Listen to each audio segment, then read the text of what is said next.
Dito sa ating video ngayon, pag-uusapan natin kung ano ba yung mga lessons na natutunan natin sa nakaraang eleksyon at how can we use these lessons moving forward. Number one, surveys do not win elections anymore.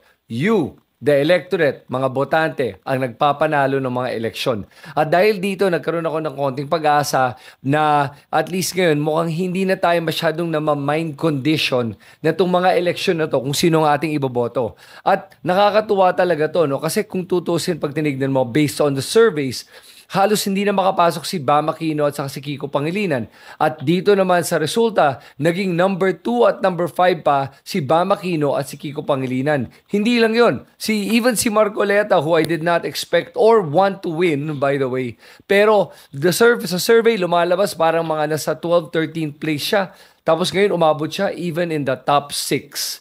At dahil doon, kahit na hindi ako agree doon sa pagkapanalo ni Marcoleta or I don't want it to happen, at least nakikita natin dito that people are deciding and voting based on their principles, mga paniniwala nila, mga pinaninindigan nila, at hindi na lang dahil sa mga surveys. Pangalawa, tulad nga ng nabanggit ko sa inyo, may liwanag pa tayo sa dilim. Nag-number 2 si Bam Aquino with the second highest number of votes at over 20 million votes. At si Kiko Pangilinan naman ay nag-number 5 with 15 million votes. At ang nakikita mo dito, the fact that dalawang kakamping or dilawan made it to the top 5 tells you na malakas pa ang movement na inumpisahan ni Leni Robredo. At dito mo nakikita gaano ka-solid yung force na yan. At kung ma-mobilize yan, it will be a force to be reckoned with, a force for good in 2028.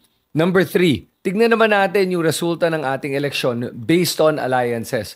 Pag nakita mo dito on the top 5 natin, dalawa dito ay galing sa Duterte group, si Bongo at saka si Bato de la Rosa. Tapos yung isa naman dito ay si Erwin Tulfo na galing sa grupo ni na BBM.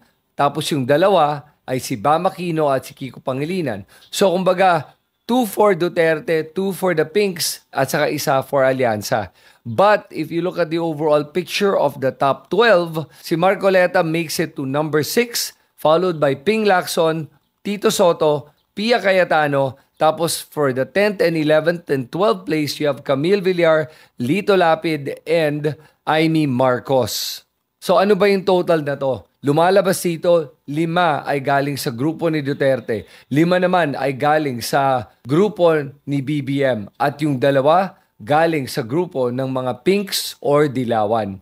At ang ibig sabihin lang talaga nito ay halos hati yung ating bansa into 3 groups.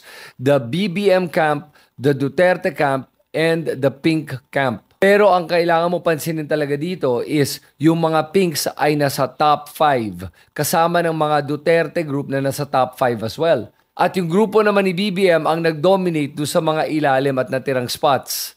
At ang isa pang paraan para tignan natin itong mga numbers na to ay 5 dun sa mga nanalo ay re-electionists. Yung 4 naman ay dating mga senador. At yung 3 naman ay galing sa Kongreso. Kaya pag tinignan mo dito, mukhang experience wins over popularity at this point. Which brings me to my 4th point. Humihina na yung star power ng mga celebrities. Tulad nga nung nabanggit ko sa umpisa, hindi lang nga tayo, hindi na mind condition ng mga surveys, hindi na rin tayo bumoboto masyado dahil lang sikat sila or artista sila. At nakita mo dito na sa 12 candidates na nanalo, isa lang yung artista na nakalusot, si Lito Lapid, and he barely won. He almost did not make it. At yung mga ibang mga kasama niyang artista ay hindi nanalo. Sina Willie Revillame, Bong Revilla, Philip Salvador, Jimmy Bondoc, at isama mo na rin doon si Manny Pacquiao.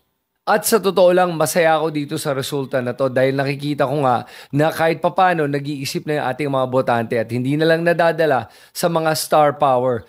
Kinabahan talaga ako una nung kala ko baka mananalo pa nga si Willie Revillame pag binase natin sa surveys. Pero kahit na nga mataas siya sa survey, nakita mo dito that that was not enough para manalo itong si Willie Revillame. At kahit na nga si Bong Revilla na ang taas sa survey, hindi din nakapasok. Pero hindi ko sinasabi na nawala na talaga yung epekto ng showbiz personality sa pagpapanalo ng mga eleksyon. Nabawasan lang yung kanilang impluensya. Number 5, it pays to win. Ang ibig ko sabihin ay pag tinignan mo yung ating top 2 ad spenders, Sa TV, radio, and print, tignan mo kung sino yung ating top 2 ad spenders. Camille Villar at 3.5 billion pesos. Followed closely by Amy Marcos at 2.8 billion pesos. Grabe talaga. Sa akin lang ito lang kailangan natin pag-isipan. Bakit ba talaga ang isang kandidato willing gumastos ng ganyang kalaking halaga para manalo bilang senador? Yun lang. At sana talaga hindi lang nila basta gustong bawiin tong pera na to o pagkakitaan yung kanilang posisyon bilang isang senador. Kasi pwedeng mangyari to eh. Nakikita naman natin yan sa mga nakaraang mga politiko natin, di ba? But I have to make a note here na ito ay published ad rates. So assume mo na lang that the negotiated rate is half of that. Kahit nakalahati man lang yan, that's still 1.75 billion pesos for Camille Villar. At for Amy Marcos, that's still 1.4 billion pesos. Malaking malaki pa rin yun.